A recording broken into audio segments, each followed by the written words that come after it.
No niin, ruuat tässä porisevat. Ota vaan. Pippurin kastike. Kaikki sisältö sinne. Kaikki sisältö sinne. Kuulostaa hyvältä. Noin. Meille tulee hyvää ruokaa. Se sekoitettaa keskenään. Perunamuusikin valmistuu tuossa tuokiossa. Samalla kun tää Outosta saa hakuuta jotain. Tai ei joten kantta tähän. No vähän kato sitten vähän 6 jälkeen, kun mulla on se bussi menee 13. Ehtiikö se ruoka 6?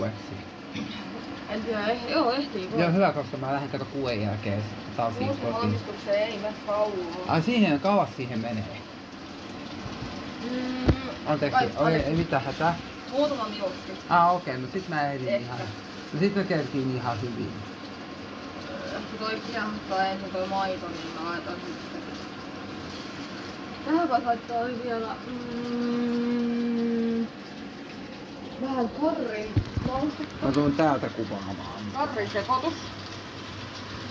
Sieltä vielä aromisuolaa. Oletko laittanut sun meidän suolaa? Ai toi tavallista. Tää sopii kanssa. Ei kai se siitä. No mä en siitä oikein tiedä minkälaista siitä tulee, mutta ehkä se ei haittaa. Ei haittaa ei. Sekoitetaan. Tässä on vähän niinku jauhelihaa pipparikastike. Jota laitetaan muusin joukkoon. Sitten annetaan tää vähän aikaa olla.